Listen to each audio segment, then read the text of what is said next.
Today on the Daily Scoop podcast from the Scoop News Group, how probationary firings are devastating to cyber and national security. And in light of court rulings, some fired probationary employees are being reinstated at agencies. It's Thursday, March 6, 2025. Welcome to the Daily Scoop podcast, where you'll hear the latest news and trends facing government leaders. I'm the host of the Daily Scoop podcast, Billy Mitchell. Thanks so much for joining me. Let's dive into the day's top headlines. The NSA's former top cybersecurity official told Congress on Wednesday that the Trump administration's attempts to mass fire probationary federal employees will be, quote, devastating for U.S. cybersecurity operations. In testimony to the House Select Committee on the Chinese Communist Party, Rob Joyce, the former NSA cybersecurity director who retired from government service last year, warned lawmakers that countering Chinese hacking campaigns against critical infrastructure will require top-level cybersecurity talent at the NSA and other government agencies. Joyce said that part of that is having expertise and capacity in the government, raising, quote, grave concerns that the aggressive threats to cut U.S. government probationary employees will have a devastating impact on the cybersecurity and our national security.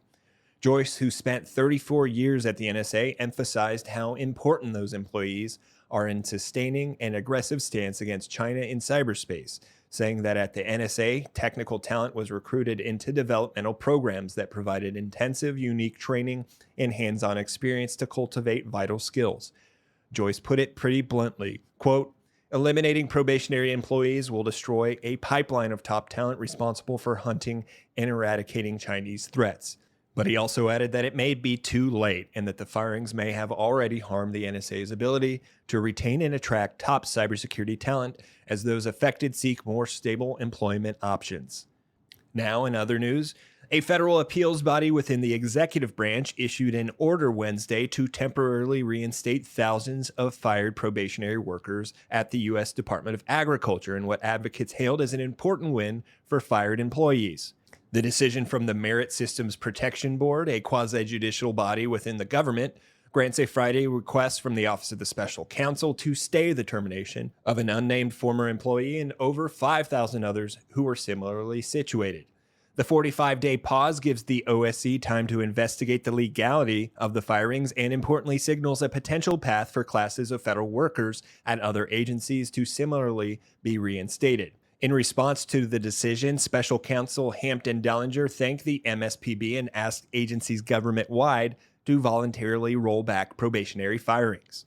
The decision from MSPB also comes on the heels of another win for fired probationary workers in federal district court in San Francisco. U.S. District Judge William Alsop granted temporary limited relief to pause and rescind those firings at several agencies, finding that OPM likely unlawfully directed the firing of those agency workers.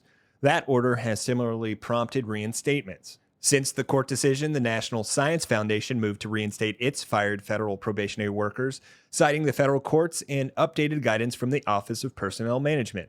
OPM also responded Tuesday by updating its existing memo to agencies on probationary workers with language that states it's not directing agencies to take personnel actions with respect to probationary employees.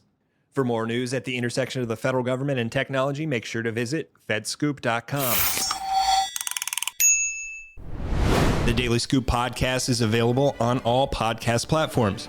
If you've already rated the podcast on your platform of choice, thanks so much. High ratings and good reviews of the show help more people find it. The Daily Scoop podcast is a production of the Scoop News Group in Washington, D.C. Adam Butler and Carlin Fisher help put the show together, and the entire Scoop News Group team contributes. We'll be back next week with brand new episodes. Until then, I'm your host, Billy Mitchell. Thanks so much for listening.